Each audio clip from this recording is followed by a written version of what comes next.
Shalom,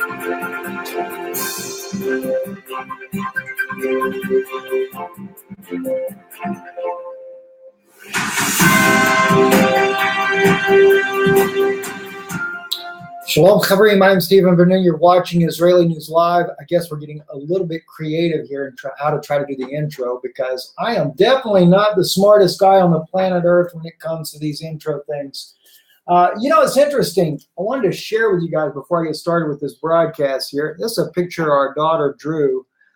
She is dyslexic, has a severe form of dyslexia, but she keeps hearing about people saying, well, we don't love the USA. Well, this child, and of course we do as well, do love the United States. The only thing is we kind of hate the proxies that have taken over our country, the cabal, I guess I should say, that has hijacked our country and really caused us a lot of despair in the world today. Let's get right into what's going on, friends, here. What's really concerning me, of course, Russia is already saying that Israel is the one that actually struck the air base.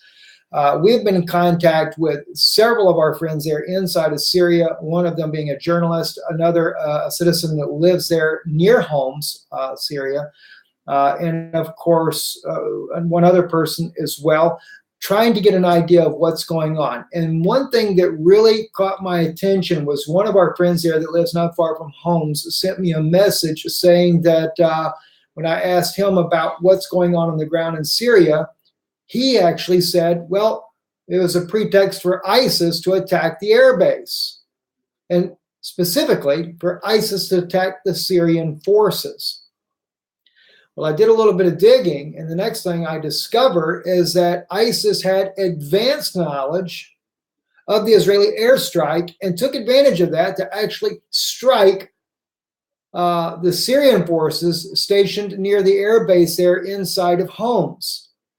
And also a journalist friend of mine that is actually in Syria, and that's Vanessa Beeley, said that Israel had struck yet again. Now, that was just a few hours ago that Vanessa actually wrote me that comment there, that Israel had struck again. Now, we're not seeing that on news. I haven't seen anything on social media as of yet. I believe, if I'm not mistaken, Vanessa is in Damascus right now. I know she is in Syria. I did not ask at the time where she was at. She just said they had struck again. And whether Vanessa was speaking about it was the second time since the last attack back, I think it was in January, or whether or not Israel had struck again later this morning after last night's air raid on the T4 air base there in Homs, I'm not really sure. But my big question is this whole issue about ISIS. This reminds me of when the Allied coalition were striking the Syrian Arab army over near Deir ez-Zor, what was it, a little over a year ago now. And in the process of that, 80 people were killed. That actually included Russian soldiers as well. Never made mainstream media, but Russian soldiers were killed in that attack, as well as I think it was 69 Syrian soldiers. The Russian ministry was saying to the U.S., you're attacking the wrong target. The U.S. said they were actually attacking ISIS. But in retrospect of all this, it was actually ISIS was doing the launching the attack against the Syrian government while the U.S. and NATO allies were launching the attack on the Syrian government. So much easier to say afterwards, oops, sorry, isn't it? But in the case of this one here, we're finding out that Israel, as they struck the air base there, also ISIS had advanced knowledge and struck the Syrian army around that air base. Now, I mentioned earlier, maybe Israel is doing this attack on the Iranian forces at the air base there because Israel is concerned about what the U.S. will do against Damascus. But there's another side to this story as well. Israel was very upset when they heard President Trump discussing that he was going to leave the region, especially in light of the Iranians. It could also be that Israel is trying to drag the U.S. into a deeper and broader war in order to take out Iran while they're going after the Syrian government for the alleged chemical attack, saying that the Syrian government carried this attack out. And as I stated before earlier, and I say it again, how in the world do the White Helmets survive every one of these chemical attacks and are able to be there on the spot to video all of this? It's troubling, friends. Very troubling. I mean, if people can't see a deep state at work here, I don't know what to tell you. I really don't know what to tell you. It's very troubling. I do believe that we're going to see an attack coming against the Syrian government.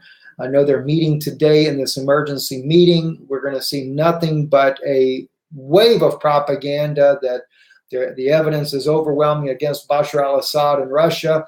They're going to say that Russia should be held accountable. Britain, of course, has kind of been laid back in this situation here. But believe me, the whole Skripal case, I think, was also done as more evidence that would get the British government, not so much the British government, but get the British citizens behind a war in Syria.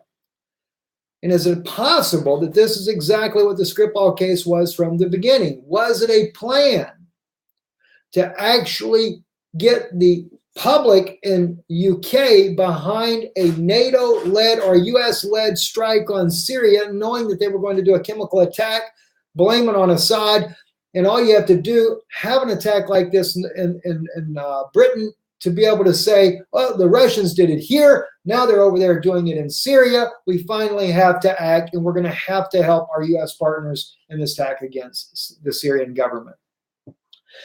Well, as General Wesley Clark said, they're going to take down all these nations in that time frame, which they never kept to the time frame, but they're taking down the nations now. I'm Stephen Ben-Nun. Hate to be the bearer of bad news once again. A lot of people are saying it looks like war is on. It may very well be on, and I'm very concerned about that. We'll have to see how they're planning on doing this attack. Will they strike? Will they strike Damascus? Or will, well, let me put it this way. If the U.S., if NATO and their allies decide to pay Syria for a crime they did not commit, and using these chemical weapons against the civilians, the question is will they strike Damascus, or will they actually strike targets outside of Damascus? I believe if you see Syrian forces struck, but they're not in Damascus, or it's not a heavy bombardment, then we will probably avert a war, an all-out world war at this time. But if Damascus is struck and Russia keeps to its promise to defend the Syrian military against a U.S.-led attack, then it'll be no doubt, drug into a world war. Also, if you can share with me, I've been hearing, got a text last night that the Russian government had moved thousands of soldiers over to the Ukrainian border. I have not been able to independently confirm that there. I am trying to find out. Let me just see real quick if I actually had gotten any more information on that since my request for that other information there. I'm not seeing as of right now. Maybe I did get a response to that. I'll come back to you guys. We'll look at that later this evening. And we're going to pre-announce the program tonight or later this evening. I'll try to pre-announce it. It'll also be on live stream, those that watch.